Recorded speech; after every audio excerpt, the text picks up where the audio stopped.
प्रश्न यह है किस किस प्रकार के पापियों का कल्याण करता है शिव पुराण? किस किस प्रकार के पापियों का कल्याण कर सकता है? बोले सुनो, एक बहुत पुरातन कथा है शिव महापुराण में, और वो कथा बड़ी सुंदर है। हम भारत से आए हैं, तुम घर से आ जाओ। आज दूसरा दिन है, 7 दिन और चाहिए हमें आपके। हम भारत से इतनी दूर चल के आए हैं, आप अपने घर से थोड़ी दूर चल के, मैं आपके कल्याण के लिए आया हूं चल के, आप अपने कल्याण के लिए चल के आ जाओ। मेरे कल्याण के लिए नहीं, अपने कल्याण के लिए।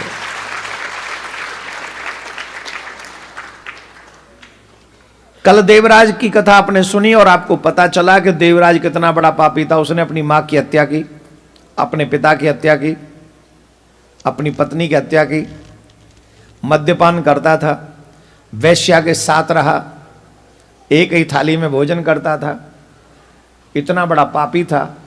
अनजाने में उसके कानों में शिव महापुराण की कथा पड़ गई, क्योंकि बीमार पड़ गया वो मंदिर में। अब कई लोग ऐसे भी तो हैं जो आ रहे हैं, उन्हें कथा से कोई लेना देना नहीं, वो आए हैं क्योंकि आज रविवार है तो भगवान को थोड़ा हाय हेलो करा मैं। हाँ हाँ, कई लोग तो हफ्ते में एक ही दिन जाते हैं मंदिर कि चलो जस्ट से हाय, ठीक हो, और एक दिन पूछने आ जाए, ये भी बड़ी कृपा है, अच्छी बात है। तो जितनी देर में वो मंदिर से निकल के जाएंगे, उनके कानों में कथा पड़ेगी कि नहीं पड़ेगी? भयंकर पापी क्यों ना हो, आज जिसको पाप अधिक है वो कथा सुन के भी, देख कर भी नहीं बैठेगा। ये देख के भी नहीं बैठेंगे कि इतने लोग बैठे हुए हैं, कुछ तो होगा, हम भी बैठ जाए ना। कई तो इतने इंटेलिजेंट आएंगे, वो कहेंगे इतने पागल है, इतने फ्री हैं ये लोग। एक जने को ऊपर बैठा रखा है, बाकी सब आराम से बैठे हुए हैं, पागल हो गए। 21वीं सदी में कौन करता है भाई ये सब, है ना? वो ऐसे कह के निकल जाएंगे। लेकिन एकाद शिव नाम तो इतने में भी उनके कान में पड़ ही जाएगा, जो उसके लिए मंगलकारी होगा। तुम्हारे एक दिन की कथा से 7 जन्म के पाप कटेंगे, तो उसके इतनी देर में कम से कम आधे जन्म के तो कट ही जाएंगे, क्योंकि शिव जी का नाम पड़ गया उसके कानों में, कथा पड़ गई, वो भी श्रावण मास में पड़ गई, तो निश्चित उसका भी बुरा नहीं होगा, अल्प समय में भी उसका भला होगा। इतनी कारगर है ये भगवान की कथा। एक और कथा बड़ी सुंदर आती है, वो कथा आती है चंचुला की। सूत जी कहने लगे, हे सौनक जी, समुद्र तट पर एक बास्कल नाम का ग्राम था। देखो, हम ये की निवेदन करें, खड़े होके मत खिसको, बैठे बैठे खिसको। और ये तो सनातनियों के लिए गौरव की बात है कि मंदिर में जगह कम पड़ जाए, श्रोता बैठने वाले इतने हो जाएं कि मंदिर में जगह कम पड़ जाए, ये हम सनातनियों के लिए गौरव की बात है। और आग्रह एक ही निवेदन है, ये गौरव बढ़ते रहना चाहिए, घटना नहीं चाहिए। अगर तुम सच्चे सनातनी हो तो हर दिन ये भाव रहे कि ना, जैसे हमारे अन्य लोगों को, किसी को फ्राइडे में बहुत रुचि है, फ्राइडे को देखो सड़कें जाम हो जाती हैं, संडे को देखो वहां सड़कें जाम हो जाती हैं। वैसे ही सनातनियों, जब भी तुम्हारे मध्य ऐसा आयोजन हो तो तुम्हें भी 2-4 दिन सड़क जाम कर देनी चाहिए और ऐसे बैठकर खुलकर कथा सुननी चाहिए। और हमको लग रहा है आज पार्किंग में भी जगह नहीं मिल रही होगी लोगों को, हैं? कहां करके आयो खड़ी? देखो, हमारे पाजी आए ने थे, हुण पाजी कह रहे ने असी तो कार नू उत्थे ही छड़ के आए ने, अंदर जगह नहीं हैगी है महाराज। तो यही प्यार चाहिए सनातनियों का। अगर पूरे विश्व में आप सनातन परंपरा का प्रचार विचार देखना चाहते हैं तो यही प्यार चाहिए। चलिए हम कथा सुनाते। बास्कल नाम का एक ग्राम था, उस ग्राम में भटके हुए लोग रहते थे। ये समझो, भटके हुए लोग किसको कहेंगे? जो करने योग्य काम है वो नहीं करते, और जो न करने वाले काम है उन्हीं को करते हैं, वही भटका हुआ है। जो करने योग्य है, जो करना ही चाहिए, ब्राह्मण का धर्म क्या है, क्षत्रिय का धर्म क्या है, वैश्य का धर्म क्या है। सिर्फ बनिया के घर में पैदा होने से कोई बनिया नहीं होता, बामन के घर में पैदा होने से कोई बामन नहीं होता, कर्म से ही होता है। अगर तुम कर्म वैसा नहीं कर रहे हो तो तुम उस लायक नहीं हो, तुम भटके हुए हो। तो वहां मोस्टली लोग भटके हुए थे। उसी गांव में एक ब्राह्मण रहता था जिसका नाम था बिंदुक। शिव पुराण की कथा है। वहां एक ब्राह्मण रहता था बिंदुक, और उसकी पत्नी का नाम था चंचुला। चंचुला बड़ी सुंदर थी, पतिव्रता थी, प्रयास करती थी अपने पति के प्रेम को प्राप्त करने के लिए। लेकिन जैसा कहा कि उस गांव में सब भटके हुए लोग रहते थे, तो उसका पति भटका हुआ था। कितना भटका हुआ था, वो वैश्यागमन में मस्त रहता था। घर में बड़ी सुंदर स्त्री थी, बहुत सुंदर स्त्री थी, धर्म के पथ पे चलने वाली थी, अपने पति के प्रेम को प्राप्त करने की इच्छा वाली स्त्री थी, बड़ी सुंदर थी, सुयोग्य थी, और अहर्निश ये प्रयास करती थी कि मेरा पति मुझसे प्रेम करे। वैसा ही काम करना, भोजन बनाना, उनकी ध्यान का, सब चीजें वही करती थी। पति लोग ध्यान दें, पत्नी को छोड़ के लेट नाइट पार्टी करना इट्स नॉट गुड थिंग। जो पति अपनी पत्नी को छोड़कर लेट नाइट तक पार्टी करते रहते हैं, वो अपने घर में दरार डालने का काम करते हैं। अपने घर को टूटने के वो स्वयं जिम्मेदार हैं। पत्नियों पे हम जितनी नजरें रखते हैं, उससे ज्यादा नजरें हमें अपने चरित्र पर रखनी चाहिए, अपने ऊपर रखनी चाहिए, कि अगर हम ठीक ठाक चलेंगे तो मे भी हमारी पत्नी भी हमारे मार्ग पर चलेगी, इसमें कोई संशय नहीं है। दुर्भाग्य यह है कि पुरुष नाम लिख लिया हमने, क्योंकि हैं भी लिख दिए, बना दिए, तो हमको लगता है हम चाहे जो भी करें, पर हमारी स्त्रियों को ऐसा नहीं करना चाहिए। It's wrong. कैरेक्टर जितना महत्वपूर्ण देवियों के लिए है, उतना ही महत्वपूर्ण पुरुषों के लिए भी है। कौन कौन अंग्रेजी जानते हैं? किस किस को अंग्रेजी आती? हाथ उठाओ। मुझे तो लगता है मुझे ही आती है, और किसी को यहां अंग्रेजी नहीं आती। यहां तो सब आती है। तो अंग्रेजी में एक बात हमने सुनी थी, money is gone, nothing is gone, health is gone, something is gone. आगे वाला खुद ही बोलो। तो where is our correct everything? एक नारियल, दो pipe. Where? No no, don't laugh, don't laugh, just think. आधी बात अंग्रेजों की मानोगे, आधी नहीं मानोगे। अंग्रेजों के कहने से हमने कपड़े कम कर लिए, अंग्रेजों के कहने से हमने पीना शुरू कर दिया, अंग्रेजों के कहने से हमने डिस्को जाना शुरू कर दिया, सब मान लिया। पर यह भी तो अंग्रेजों ने ही कहा है कि character is gone, everything is gone. तो इस बात को क्यों नहीं मानेंगे हम? ये भी मानो। नहीं बज सकती ताली इस पे, मुझे पता है, उसके लिए साहस चाहिए।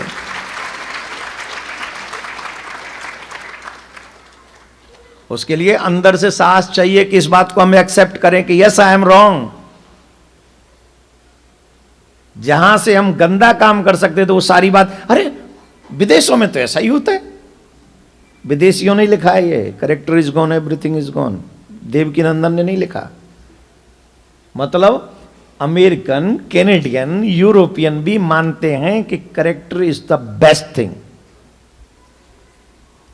पैसा ही सब कुछ नहीं है, कैरेक्टर ही सब कुछ है। Who said? Foreigners, not Indians.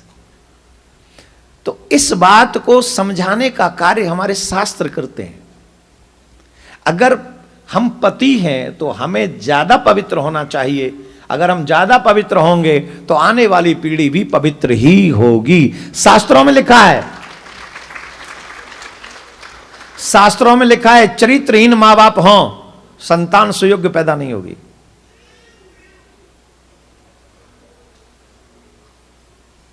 इस कथा को ध्यान से सुनना। अगर ये कथा सुन लिया आपने, आपके रोंगटे खड़े हो जाएंगे और आप सुधरने की कसम खा लोगे। अगर वाकई जिंदा हो तो। बात महत्वपूर्ण यह भी है ना कि हम जिंदा हैं कि नहीं। तो वो जो बिंदुक था वो वैश्यागामी था। वो ये नित्य प्रयास किया करता था कि कहीं ना कहीं जाता रहे, जाता रहे, जाता रहे, घूमना फिरना आदि आदि उसका सिस्टम था। उसकी पत्नी बार बार प्रयास करती थी कि उसका ध्यान, उसके पति का ध्यान उस पर जाए, उसके पति का ध्यान उस पर जाए, उसके पति का ध्यान उस पर जाए, पर ऐसा होता नहीं था। पति तो अपने आप में ही मस्त था। तो एक आयु होती है जिसमें मनुष्य को अपनी इच्छाएं होती हैं और उन इच्छाओं के आगे मनुष्य कई बार विवश हो जाता है। होता है कि नहीं होता है? वो लाख प्रयास किया उसने कि मेरा पति ध्यान दे, पर उसका पति ध्यान नहीं देता था। तब उसको वो भी छुप छुप कर अन्य पुरुषों से मिलने लगी। पहले डर था कोई और देखेगा तो क्या कहेगा, समाज का डर, इसका डर। बहुत दिन तक वो पतिव्रता बनी रही, लेकिन जब उसके पति ने ध्यान नहीं दिया और वो ऐसे अवसर पे अन्य पुरुष भी उस चीज का दुरुपयोग कर कर मिसगाइड करते, तो वो किया उसको। और इस चंचुला से पर पुरुष मिलने आने लगे, पराये पुरुषों से वो मिलने लगी। वो प्रयास ये करती थी कि जब बिंदुक चला जाता था उससे मिलने, तब वो दूसरे पुरुषों को अपने यहां बुलाती थी। अब संयोग कभी कभी जब भगवान को लीला करनी होती तो विचित्र ही करता है। लीला भगवान की कौन जाने। एक दिन क्या हुआ, बिंदुक गया हुआ था, इसने उस पुरुष को बुला लिया और अचानक किसी कार्य से बिंदुक वापस आ गया। अब बिंदुक वापस आ गया तो क्या हो गया, बवंडर हो गया, पकड़ी गई। अपनी पत्नी को अन्य पुरुष के साथ में देखा। पुरुष तो इतने में उत्तेजित हो जाते कि तुम किससे बात कर रही हो। अगर अपनी पत्नी किसी अन्य पुरुष से बात कर रही हो तो पत्नी चाहे कभी ना पूछे, पर पति जरूर पूछ लेता, कौन था, ये किसका नंबर है। और न बताए, अगर कुछ कह दे कि मायके वालों का था या कुछ था, तो जब तक उसकी पूरी इंक्वायरी न कर ले तब तक पति घर में चैन से नहीं बैठता है। हाँ जी कि ना जी, किस किस का पति ऐसा है।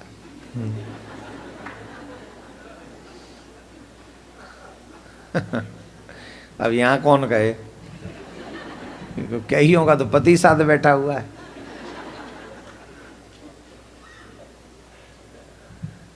चलो भगवान से प्रार्थना करते हैं तुम्हारा पति भी सही हो, पुत्र भी सही हो, तुम्हारा वंश बढ़िया चले। प्रार्थना आप सबके लिए। अब उसे बड़ा क्रोध आया बिंदुक को, और इतना क्रोध बिंदुक को आया कि बिंदुक ने बड़ी जोर से उसको पीटा, लात घूंसे और मार मार के उसको हालत खराब। तो जब बहुत पीटा तो अंत में फिर स्त्री ने उसका हाथ पकड़ लिया। क्या, जैसे यहां नहीं, क्या रे, whatever, don't do again, okay. मुझे मार रहा है, मुझे पीट रहा है, कभी अपने बारे में सोचा है? मुझे यहां तक पहुंचाने वाला है कौन? तू मुझे रोक रहा है, मुझे पीट रहा है, मुझे डांट रहा है, और खुद क्या कर रहा है? कब तक मैं ये प्रयास कर रही थी कि तू मेरी बात को मान, तू मेरे ऊपर ध्यान दे। अरे मैं युवा हूं, मैं सुंदर हूं, मैं काम जन्य अग्नि से संतप्त हूं, परेशान हूं, तूने कभी मेरे ऊपर ध्यान दिया? खुद जाता है दूसरों के पास, तब तुझे ये बात याद नहीं आई? आज मुझे पीट रहा है तू, ये मेरी दुर्दशा हुई है सिर्फ तेरे कारण। तो उसके इस तरीके से समझाने से उसकी थोड़ी आंख खुली। बोले हाँ, बात तो तुम सही कह रही हो, एकदम you are saying right thing, सही कहा। पर अब देखो, ज्ञान जगा तो कैसा जगा? बुरा आदमी बुरा ही सोचेगा, अच्छा सोच ही नहीं सकता। अब क्या सोच रहा है पता है? बोले नहीं, बात तुम्हारी सही है, तुम जो कह रही हो वो सही है, अब करें क्या, हम भी मन के विवश हैं, मन के हाथों विवश हैं। पर एक काम करो, एक समझौता कर लेते हैं, कॉन्ट्रैक्ट साइन कर लेते हैं। बोले क्या कॉन्ट्रैक्ट? बोले तुम हमारी रास्ते के रोड़ा मत बनो, हम तुम्हारे रास्ते के रोड़ा नहीं बने। कौन सिखा रहा है? पति। ये पति सिखा रहा है। देवियों एक बात कहें, पति धनवान मिल जाए ये सौभाग्य नहीं है। पति धनवान मिल जाए ये सौभाग्य नहीं है, पति चरित्रवान मिल जाए ये परम सौभाग्य है।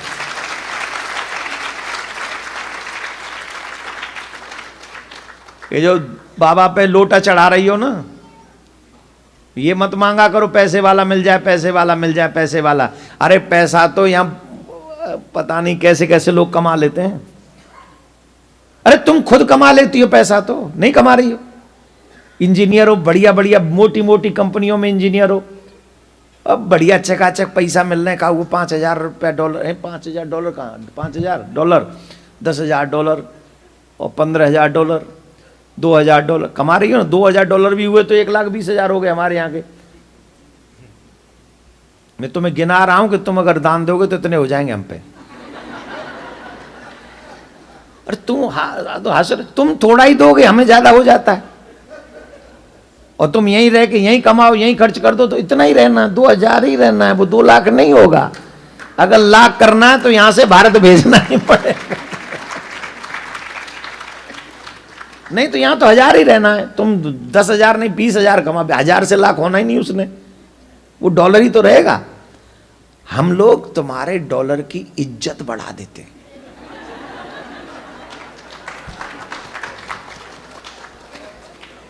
अब तुम देखो तुम्हें अपनी इज्जत बढ़वानी है कि नहीं बढ़वानी।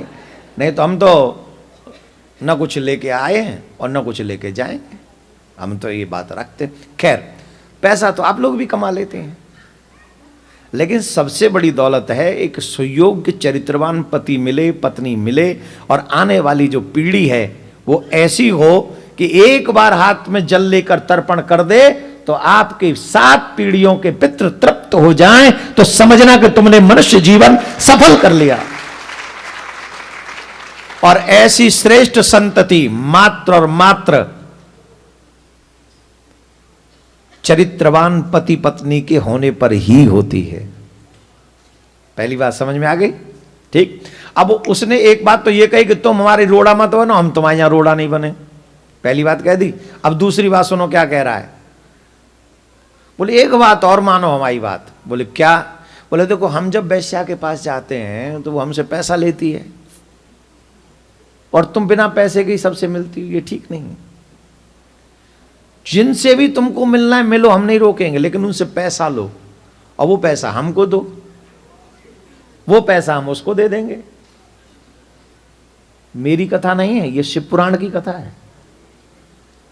व्यक्ति कितना गिरता है काम के अधीन होकर, ये देखो, स्टैंडर्ड देखो गिरने का, कि जो मनुष्य काम के अधीन होता है वो न स्वयं तो गिरता ही है, साथ में अपने संग के लोगों को भी गिराता है।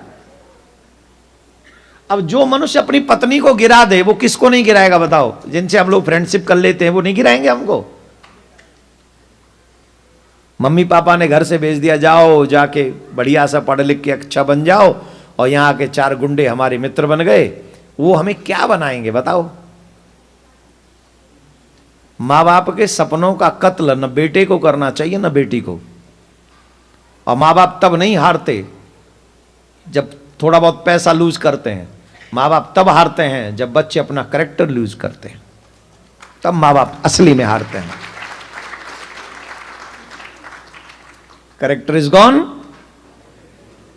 एम आई राइट और रॉन्ग? Tell me. इसलिए कथा में आया करो। देखो वो कितना गिरा, अपनी पत्नी से कह रहा पैसे लो हमको दो और कुछ भी करो, क्योंकि वो भी भटक चुकी थी, इसलिए उसने उस बात को एक्सेप्ट कर लिया, और अब यही सिस्टम चलता रहा।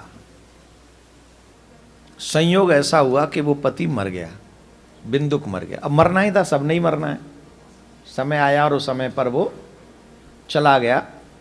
अब वो अकेली रहने लगी, और जब वो अकेली रहने लगी, अकेली हुई तो और कुछ दिन तो शोक रहा, लेकिन कार्य तो उसके वही चलते रहे जो उसके थे पहले से, वही कार्य उसके चलते भी रहे। एक दिन क्या हुआ, कुछ ऐसा अच्छा संयोग बना कि वो घर वालों के साथ, परिवारी जनों के साथ में वो तीर्थ करने के लिए गई गोकर्ण क्षेत्र में। भगवान को जब विशेष कृपा करनी होती है, ध्यान से सुनना, सबसे बड़ा गिफ्ट जब भगवान को आपको देना होता है, जब वो आपके भाग्य को जगाने के लिए तैयार होते हैं, जब आपके भाग्य को बदलने के लिए वो तैयार होते हैं, उस समय भगवान तुम्हें सत्संग में लाके बैठा देते हैं।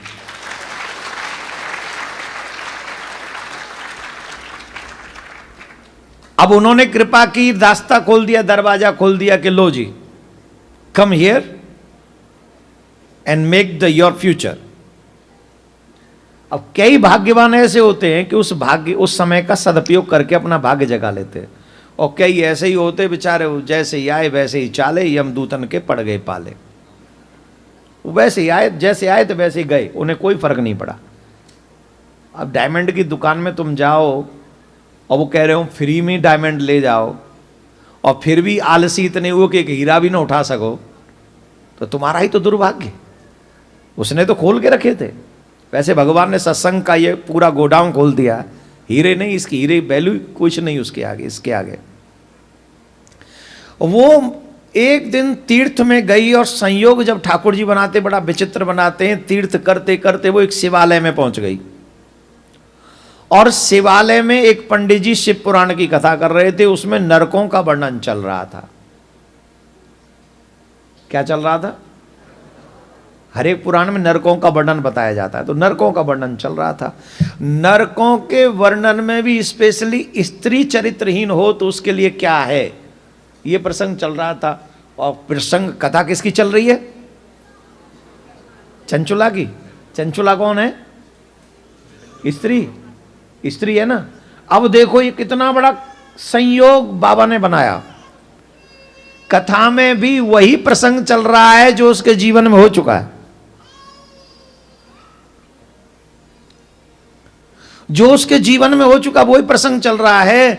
पंडित जी, उसका बैठना हुआ, और पंडित जी का शिव पुराण में यह कहना हुआ कि जो स्त्री अपने पति को छोड़कर अन्य पुरुषों के साथ में विषय भोग भोगती है, और फिर वो जब स्त्री मरती है तो यमराज के दूत उसे नरक में ले जाकर कौन सी यातना देते हैं? बोले कौन सी यातना देते हैं? बोले उसको नरक में ले जाकर लोहे को पिघलाकर, लोहा समझ गए, ज्यादा अग्नि जला दें लोहे में, उसको गर्म कर दें तो वो फिर वो लोहा नहीं रहता, वो पानी की तरह पिघलने लग जाता है, पर होता बड़ा गर्म है, बड़ा भयानक होता है वो। बोले उस लोहे को पिघलाकर लोहे के अर्घ को उसके द्वारों के द्वारा, जो भी नेत्र, नासिका, श्रवण, मुख, जन्मस्थान इत्यादि में होकर वो लोहे के अर्घ को उसके अंदर डालते शरीर में, और वहीं पर एक स्त्री पुरुष का भी स्टेचू है लोहे का, उसके नीचे आग लगी हुई है। और जब आग लगी है तो वो स्टेचू कैसा होगा? बड़ा भयानक होगा। तो वो लोहे के, वो अग्नि के कारण वो गर्म हो जाता है, लाल हो जाता है वो स्टेचू लोहे का। और तब उस स्त्री का आलिंगन उस पुरुष से कराते लोहे के स्टेचू से, कि तुमने इस मानव जीवन पाकर जो न करने वाला कार्य किया था, इस सुख को पाने के लिए किया था ना, क्षणिक सुख के लिए, अब भोगो इसको। उसे चिपटा देते उसे। और अब पुरुष सोच रहे होंगे कि हमारे लिए कोई यातना नहीं है। द सेम थिंग, जो पुरुष शरीर में होते हैं और पराई स्त्रियों पर हमेशा इधर उधर घूमते रहते हैं, वैश्यागमन करते हैं, डिस्को जा जाके पी के पड़े रहते, कहां पड़े पता ही नहीं चलता है, उन लोगों के साथ भी यही व्यवहार यमराज के दूत करते हैं। यही पुराणों में वर्णन है, चाहे वो शिव पुराण हो, चाहे वो भागवत पुराण हो, कोई भी पुराण हो, हर एक जगह पे नरकों का वर्णन है। हर एक जगह पर उसे यातनाएं दी जाती हैं। और जो पुरुष शरीर में होते हैं वहां स्त्री शरीर होता है लोहे का स्टेचू, उसे भी वैसे ही गर्म किया जाता है। बोले चलो इसको टच करो, ये करो सब। तो ये सारी व्यवस्थाएं। बोले पंडित जी ने कहा कि जो भी इस संसार में न करने वाले कार्य करता है, यमराज के दूत उसे बहुत कठोर दंड देते हैं, बहुत कठोर सजा देते हैं। अब पंडित जी तो कथा सुना रहे थे और चंचुला का हृदय जो है भयानक तेजी से तड़प रहा था, क्योंकि उसे वो दृश्य दिखाई दे रहा था। कौन सा? जो पंडित जी बोल रहे थे वो उसे दिखाई पड़ रहा था, क्योंकि उसे पता है कि उसने क्या किया है। वैसे ही कई लोग कथा में आकर ये कहते, बोले महाराज एकदम ऐसा लग रहा है जैसे आप हमारे ऊपर पूरी कथा कह रहे थे। कहते हैं ना, अगर आपको ये लगे कि महाराज जी हम ही को कथा सुना रहे थे, तो समझ लेना कि तुम्हारे ही लिए ये कथा हुई है। बाबा ने तुम्हारे ऊपर कृपा करी है जिसे तुम्हें समझ में आ गया। और वो दिन तुम्हारे जीवन का श्रेष्ठ दिन होगा जिस दिन ये तुम दिल से रियलाइज कर लो कि ये कथा मेरे लिए बोल रही। अब कई लोगों को तो ऐसी बातें सुना दो कि जो उनके जीवन से संबंधित हो, सुना मतलब कथा में आ जाए, हमें क्या पता कौन कैसा है, तो दोबारा कथा में नहीं आते। अरे वो डराते हैं, डराते।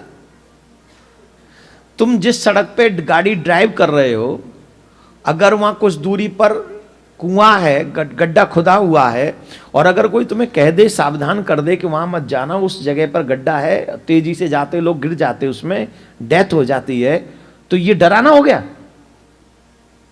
ये डराना हो गया कि बचाना हो गया? जोर से बोलो। और यही बुद्धिहीनता है कि बचाने को ही डराना समझ लेते हैं।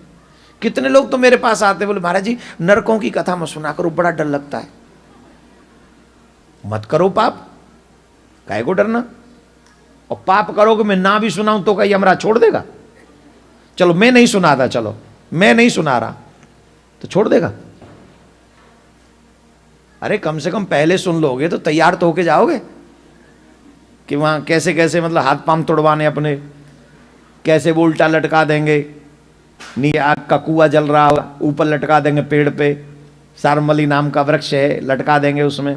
फिर यमराज के दूत चाकू तलवार फरसा बरसी लेकर हाथ पांव काटेंगे, फिर ऊपर यहाँ से बीच में से जो चीरेंगे, जैसे आप माताएं तरबूजा चीरती हैं, बीच में से चीरती हैं तरबूजा, तो बीच में से कैसे लाल लाल हो जाता है, वैसे ही वहाँ जब चीरेंगे पापियों को तो वो भी लाल लाल निकलेगा अंदर से। हरि शरणम, डरना नहीं, सावधान होना है। अब उस चंचुला को डर लग रहा था कि ये तो मेरे साथ बड़ा अनर्थ होगा, मैं तो खुद ही अपने कर्म से मारी गई, ये तो मैं ही मर गई, मैं तो बर्बाद हो गई, मैं तो, डर था उसको। पर सबके आगे बोले कैसे? सबके आगे बोलने, क्योंकि कई बातें ऐसी होती हैं, देवियों के जीवन की कई बातें ऐसी होती है जो पब्लिकली नहीं क्वेश्चन हो सकते उसके। आजकल तो ये जब से यूट्यूब आया नाश पीट दिया है, धर्म समाज का भी नाश पिट गया है। ऐसे ऐसे क्वेश्चनों को हम लोग पब्लिकली कर देते हैं जो नहीं करने चाहिए। कईयों के तो घर टूट गए, ऐसे प्रश्न यूट्यूब पे डाल दिए गए, घर टूट गए कईयों के। हम तो प्रयास करते हैं कि जो कोई पर्सनल क्वेश्चन कर भी रहा है तो उसको पर्दे में ही रह के, कई बार तो माता बहन बड़ी क्या बोलते हैं, बोल्ड तरीके से क्वेश्चन कर देती हैं, तो अब मुझे डर लगता है कि मैं जवाब कैसे इतने बोल्ड तरीके से तो मैं नहीं दे सकता, पर फिर भी सीमित दायरे में मान सम्मान के साथ ये क्वेश्चन होने चाहिए। अब यहां पर ये प्रसंग ऐसे ही इसलिए बोल दिया, चंचुला ने तब प्रश्न नहीं किया जब सब थे, जब सब कथा सुन के चले गए तब चंचुला गई पंडित जी के पास, पैर पकड़ के रोने लगी।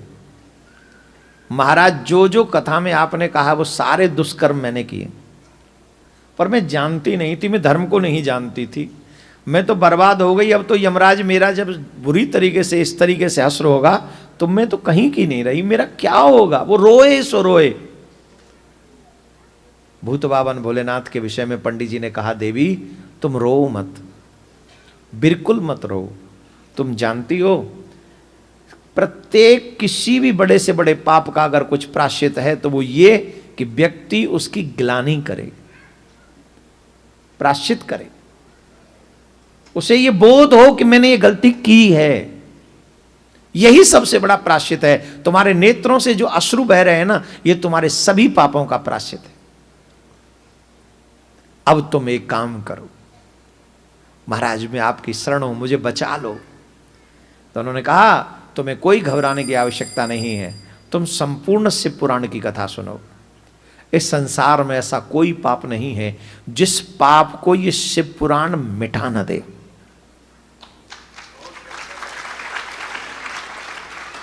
मैंने आपसे प्रारंभ में कहा था ना, अब समझ लो पंडित जी क्या कह रहे हैं। इस संसार में एक भी पाप ऐसा नहीं है जिस पाप को शिव पुराण श्रवण करने के बाद मिटाया ना जा सके। शिव पुराण की एक विशेषता है, इसको सुनने के बाद मन निर्मल हो जाता है, शिवलोक में उसका स्थान पक्का हो जाता है। इसलिए तुम घबराओ नहीं। तुमने दीक्षा ली है? बोले नहीं महाराज। बोले बिना दीक्षा वाले व्यक्ति को शिव पुराण नहीं सुनाया जा सकता। पंडित जी कृपा करो, अब मैं कहां जाऊं, आप ही मुझे स्वीकार करो। तो ब्राह्मण देवता ये जानते थे कि इसने कितने कितने कुकर्म किए हैं, जानते थे कि नहीं? अगर पंडित जी फटकार के भगा देते तो बस ऐसे ऐसे काम करके आई, अब हमारे पास आ गई। 30 सेकंड ही तो लगते इस बात को कहने में। और पंडित जी ने क्या कहा, तुम चिंता मत करो, तुम्हारे ऊपर शिव की कृपा हो गई है, तभी तो तुम यहां आई हो इस समय, चिंता मत करो, मैं तुम्हें मंत्र दूंगा। उन्होंने फिर पंडित जी ने उसे दीक्षा दी और दीक्षा देकर शिव पुराण सुनने के योग्य बनाया, और उनको फिर पंडित जी ने स्वयं ने ही शिव पुराण सुनाया पूरा। पर चंचुला थी, सत्संग को उसने जिया, सिर्फ सुना नहीं। चंचुला ने सत्संग को जिया। बोले कैसे जिया? जितनी उसकी लंबे लंबे केस थे ना, देवियों को सबसे प्यारे लगते हैं केस, लगते हैं ना। थोड़े से बाल कम होने लगे तो माताओं की टेंशन बढ़ जाती है, उसी टेंशन के चक्कर में शुगर बढ़ जाता है, ब्लड प्रेशर बढ़ जाता है। वो मेरे सर पे बाल कम हो रहे हैं, अब हो रहे हैं तो अब उनको बचाएं कैसे? अब कोई ऑप्शन नहीं। सबसे ज्यादा प्यारे लगते हैं बाल, लगते कि नहीं? माता बोलो। माताओं को सबसे प्रिय केस लगते हैं, पर चंचुला ने क्या किया, उनकी जटा बना ली। समर्पण क्या है? अपनी पसंद छोड़ दो, भगवान की पसंद स्वीकार कर लो, यही भक्ति है। कलयुग के लोग क्या करते हैं, पसंद मेरी और नाम भक्ति। हम भगवान से ये नहीं कहते कि जो आपको अच्छा लगे वो हम करें, हम क्या कहते हैं, जो हमको पसंद है वो आप करो। ये भक्ति नहीं है, ये तो मालिकाना हक सब प्रकट कर रहे हैं हम। उस चंचुला ने अपने केस जटाओं में बना लिए, अंग पर भस्म धारण करती है। भस्म का रुद्राक्ष का बहुत बड़ा महत्वपूर्ण है। शिव भक्त जितने भी हैं बैठे सुनो सावधानी से, जितने भी लोग यहां बैठे हैं सावधानी से सुनो। शिवाभिषेक, शिव पूजन अथवा शिव कथा या शिव भजन, दो चीजें धारण करके अवश्य करना चाहिए, रुद्राक्ष और भस्म। अरे वो लिखा है शिव पुराण में कि भस्म लगाओ, तिलक लगाओ, कुछ तो लगाओ, ऐसे ही नहीं आओ। और कईयों ने लगा रखा, देखो चंदन वो बड़ा बढ़िया लग रहे हैं, देखो कितने सुंदर लग रहे हैं, क्या बात है, कितने मलूक लग रहे हैं। तो भस्म का बहुत महत्व है, रुद्राक्ष का बहुत महत्व है। आप बिना रुद्राक्ष पहने भस्म पहने अभिषेक करो, कथा सुनो, उसका फल जितना मिलना उतना ही मिलेगा। लेकिन रुद्राक्ष धारण करके, भस्म धारण करके अगर आप कथा सुनते हो, अभिषेक करते हो, तो उसी का फल 100 गुना ज्यादा हो जाएगा, इतना बड़ा फल है। इसलिए प्रत्येक सनातनी को माथे पे तिलक लगाना चाहिए, रुंड मुंड नहीं बैठना चाहिए। तो चंचुला, देखो चेला भी दो प्रकार के होते हैं, एक मंत्र लेने के बाद भी खुद ही मनमानी करते हैं, और एक जो गुरु जी कह दें वही करते हैं। चंचुला वो थी जो गुरुदेव ने कह दिया वही करना है। सब श्रृंगार भूल गई, सब श्रृंगार, उसके अंग के श्रृंगार हो गए भस्म और रुद्राक्ष और जटा। अब कोई उसे संसार से लेना देना नहीं था, कोई संसार से लेना देना नहीं था, उसे सिर्फ अपने कल्याण से लेना देना था। उस लेवल पे उसने सिर्फ अपने गुरु के द्वारा मंत्र इतना जपा, इतना जपा, इतना जपा कि काल का समय बहुत नजदीक आ गया। और इतने नजदीक आ गया कि जिस समय उसकी मृत्यु हुई, एकदम सरलता से उसने अपने शरीर को छोड़ दिया। ध्यान से सुने, सबसे ज्यादा कष्ट दो ही समय होता है, जन्म के समय और मृत्यु के समय। पूरे जीवन में तुम्हें उतना कष्ट नहीं हो सकता जितना ये दो समय होता है, मृत्यु के समय और जन्म के समय।